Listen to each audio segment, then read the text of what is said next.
오늘은 형통의 주도성이라는 제목으로 하나님의 말씀을 증거하겠습니다. 우리는 지난주에 형통의 현재성이라는 말씀을 나눴습니다. 즉 우리에게 형통이 임하는 때가 언제인가? 우리는 언제 형통한가? 라고 하는 질문에 많은 분들이 과거를 떠올린다고 했죠. 내가 언젠가 참 좋았는데, 내가 그때 잘 나갔었는데, 라떼는 말이야 라고 하면서 과거에 연연해 살고 있는 사람들이 참 많다. 코로나 이전에 참 좋았는데, 그 전에 마음껏 여행도 하고 말이야, 마음껏 만나고 참 좋았는데, 과거에 얽매여 살고 있는 분들이 있고요. 또 어떤 분들은 아직 오지 않은 미래에 소망을 두고, 그러나 그 미래만 바라보고 현재를 허비하며 사는 분들도 있다라고 했습니다. 그래서 우리가 현재를 사는 것은 얼마나 중요한 일인가.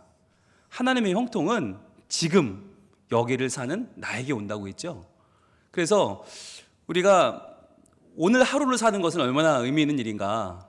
오늘은 1년 365분의 1이 아니고, 오늘은 내가 선택할 수 있고, 내가 결정할 수 있고, 내가 사랑할 수 있는 유일한 날이다. 내가 행복할 수 있는 유일한 하루가 바로 오늘이라는 것을 우리는 지난주에 나눴습니다. 그러면서 형통의 현재성. 요셉도 그의 삶이 과거의 영광에 연연하는 삶이 아니고, 미래의 소망을 거기에만 바라보는 삶이 아니라 지금 여기서 하나님과 동행했기에, 지금 여기서 하나님의 형통하신 은혜를 맛봤기에 그를 바라보는 주인 보디발은 그를 통해서 그와 함께 하시는 하나님을 볼 수 있었고 또 그에게 형통함을 허락하신 주님을 볼 수 있었다고 그랬죠. 자, 그것을 우리는 지난주에 나누면서 그런 소원을 가졌어요. 하나님, 저도 그렇게 살고 싶어요. 하나님, 저도 그렇게 지금 여기서 행복하고 싶어요. 옛날에 행복했던 기억에만, 그때에만 매여 사는 우리가 아니고, 오지 않을 날을 막연히 기다리는 우리가 아니라 지금 여기서 행복하기를 원해요. 여러분, 그 마음을 우리가 갖지 않습니까? 그게 바로 말씀을 현재화하는 거예요. 말씀을 현재화한다는 것이 왜 중요하냐면, 이 말씀이 수천 년 전에 그냥 팔레스타인 지방에 요셉이라는 청년에게 일어난 일이 아니고, 지금도 살아 역사하시는 우리 주 하나님이 나에게 이루실 일이거든요. 바로 나의 가정에, 나의 삶 가운데 이루실 하나님의 약속임을 믿고 이 말씀의 현재성을 받아들이는 것, 그래서 지금 내가 형통의 현재성을 누리며 살아가는 것이 정말 소중합니다. 그래서 우리가 이 꿈을 갖기를 원해요. 하나님, 이 말씀이 제 말씀이 되게 해주시고 이 말씀이 저에게 이루어지기를 원합니다.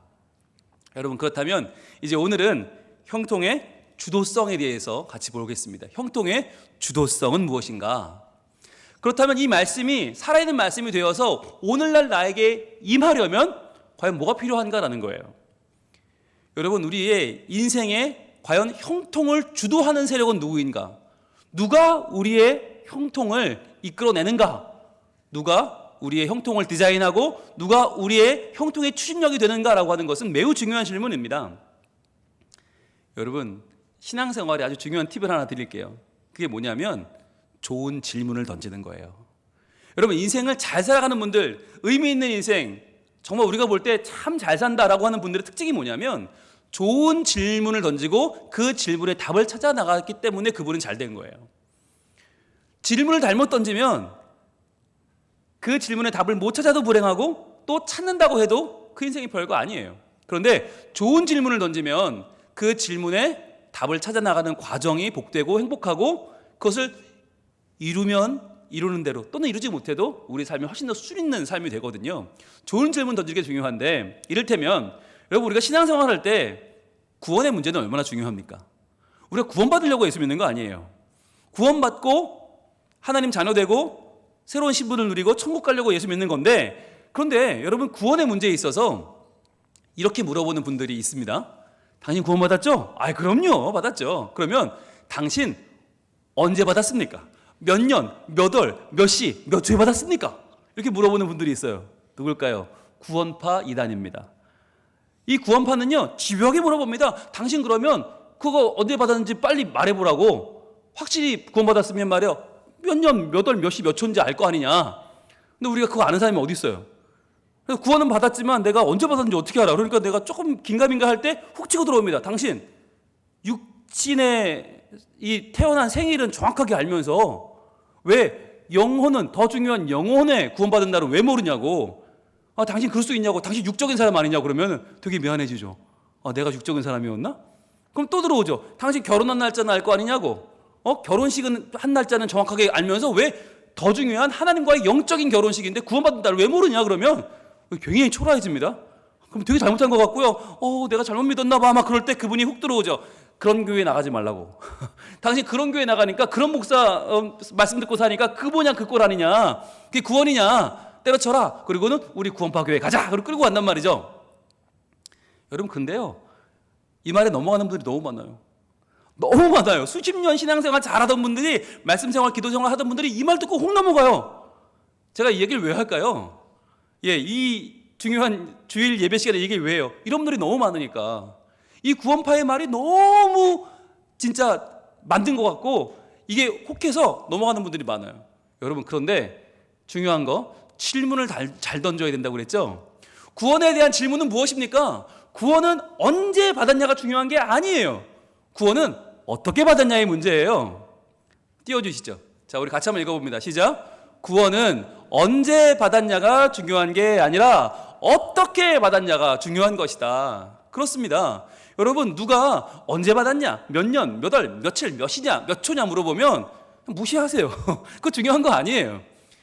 여러분, 구원을 내가 열심히 했으니까, 내가 마음 먹고 우리 교회 나오기로 다짐하고 등록카드 썼으니까 구원받은 겁니까? 내가 학교 착장 시절 기도를 열심히 하고 방언하고 나무뿌리 뽑아서 구원받았습니까? 아니면 내가 술 담배를 끊고 도박을 끊고 악한 일을 다 끊고 내가 새 사람 되기로 결단했기 때문에 구원받은 겁니까? 아닙니다. 어떻게 받았냐가 더 중요해요. 그걸 내가 노력해서 받았냐, 내가 수고해서 받았나, 내가 열심히 쌓아서 받았나? 아니라는 거죠. 구원은 어떻게 받았어요? 하나님이 나를 구원해 주셨어요. 하나님이 나를 위해 예수님을 십자가에 죽게 하시고 예수님의 피 공로로 내 죄를 씻어주시고 예수님이 부활하셔서 그 생명이 내 생명이 된 거예요. 여러분, 중요한 건 구원은 어떻게 받았나? 내 공로가 아니라 하나님이 하셨다. 이게 중요한 것이지 언제 받았냐? 이 질문 자체가 잘못된 거예요. 여러분, 이단이 던지는 잘못된 질문에 현혹되지 않기를 바랍니다. 똑똑하다는 사람들, 공부했다는 사람들 여기 다 넘어가요. 유명한 연예인들 여기 다 넘어가서 구원파 연예인이 얼마나 많은지 몰라요. 왜? 여기다 넘어간 거예요. 언제라고 하는 질문. 여러분, 언제가 중요한 게 아니에요. 어떻게 해요? 성경은요, 언제에 집중하지 않아요. 대신에 어떻게는요, 어마어마하게 많은 이야기를 합니다. 그것을 한마디로 정리한 말이 있는데 그게 뭐냐면, 지금 우리가 새벽 기도회 하루 한 장 시간에 에베소서를 보고 있거든요. 에베소서 2장 1절에 한마디로 딱 정말 요약이 잘 되어 있어요. 한번 볼까요? 에베소서 2장 1절 한번 찾아봅니다. 신약으로 갑니다. 에베소서 2장 1절. 신약 311쪽에 있습니다. 자, 너무 명확해요. 구원 어떻게 받았냐? 그러면 딱 펼쳐주면 돼요. 에베소서 2장 1절. 너무 간단해요. 자, 우리 함께 읽어봅니다. 시작. 그는 허물과 죄로 죽었던 너희를 살리셨도다. 아멘. 여기서 그는 하나님이십니다. 하나님이 뭘 하셨나? 우리를 살리셨어요. 살렸다는 얘기는 뭐예요? 죽었다는 얘기죠. 우리는 죄와 허물과 죄로 죽었어요. 여러분, 중요한 건요, 죽을 뻔한 게 아니에요.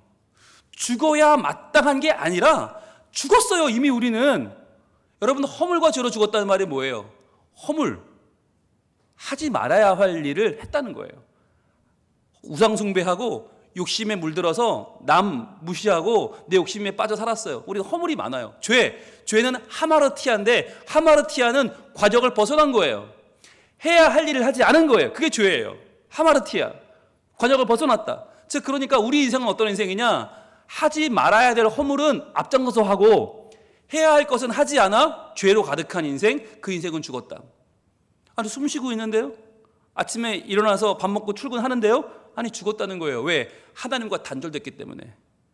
하나님을 더 이상 섬기지 않고 하나님을 경배하지 않고 하나님 말씀을 떠나 살아는 우리의 인생은 이미 죽어서 냄새나는 시체였다는 거예요. 근데 그것을 어떻게? 하나님은 그런 우리를 살리셨다. 이게 구원의 핵심입니다. 그러니까 여러분, 구원은 내가 결단하고 내가 노력해 된 게 아니고요. 어떻게 해요?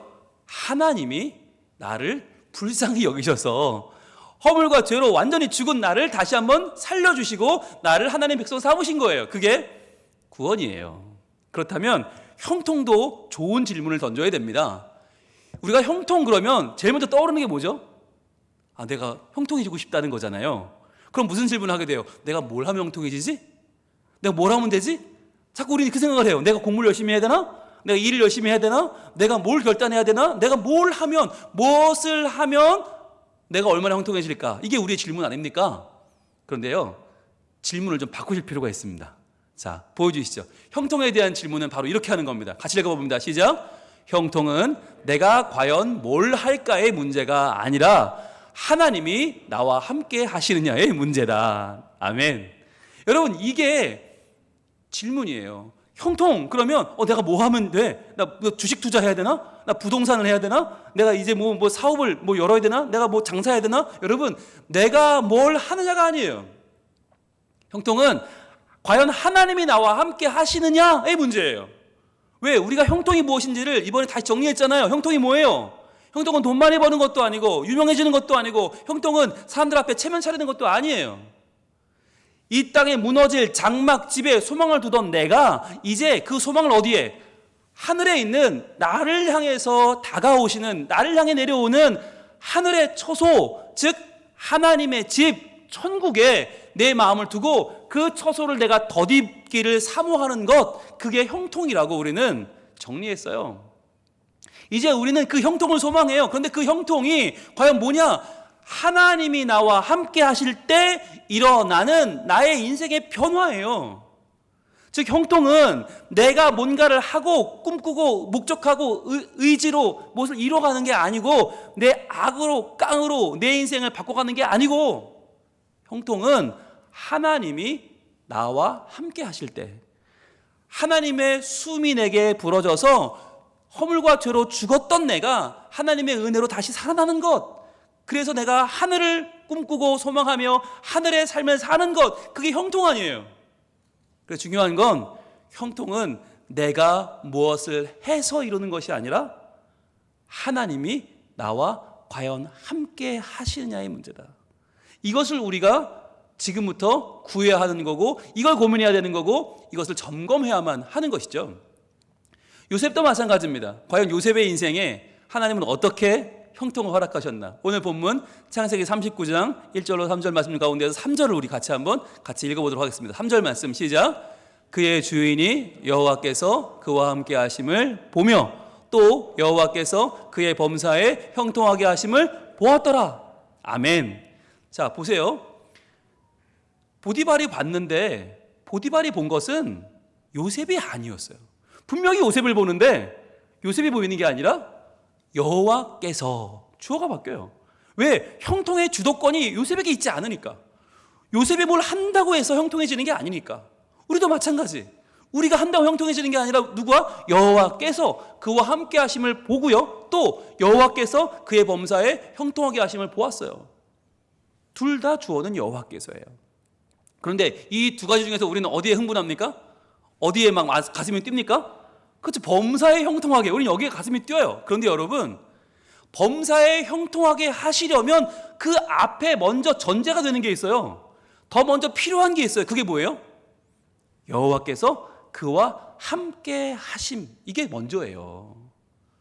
즉 형통은 그냥 나 혼자서 발악을 하고 나 혼자 발버둥을 쳐서 일어나가는 게 아니고요, 하나님께서, 여호와께서 나와 함께 하실 때, 그때 비로소 내 삶에 변화가 일어나는 것, 그래서 형통하게 되는 것이 형통이란 말이에요. 그래서 형통의 주도성, 누가 주도권을 가지고 있는가? 여호와께서 나와 함께 하시고 여호와께서 내 모든 것을 형통케 하시는 것이 바로 내 형통의 원리다라고 하는 거예요. 그래서 여러분, 우리가 지난주에 봤는데 형통하게 한다라고 하는 이 단어는 두 단어의 합성어라고 했습니다. 두 단어가 같이 있는데 바로 보여주세요. 마찔리야흐 빼아도, 이 말이 합해져서 히브리어로 이 두 가지 말이 합쳐서 형통하게 한다는 말이었는데 이 중에 빼앗도라는 말을 지난주에 배웠어요. 빼앗도는 뭐였냐? 야드, 손이거든요. 야드, 손. 빼앗도는 그의 손 안에였어요. 즉 하나님은 요셉이 지금 하고 있는 손 안에 일을 복을 주신다. 그 손으로 기도할 때 응답하시고 그 손으로 경배할 때 받아주시고 그 손으로 일을 할 때 일이 잘 되게 하셨다. 자, 그의 손 안에라는 게 빼앗도였는데 그러면 오늘은 그 앞에 있는 단어 마찔리아흐라는 단어가 뭐냐? 마찔리아흐라는 말은 뭐냐면 누군가를 형통하게 하다, 형통하게 만들다라고 하는 뜻의 사역동사입니다. 즉 이 사역동사라는 말은 뭐냐면 내가 내 자신을 형통하게 하는 게 아니고 셀프로 형통해지는 게 아니라 누군가가 나를 외부에서 형통하게 만들어 주는 거예요. 즉 형통은 나의 형통을 내가 만드는 게 아니라 누군가가 내게 능력을 주어서 그 능력으로 나는 형통해집니다. 그 누군가가 누구입니까? 바로 하나님이시죠.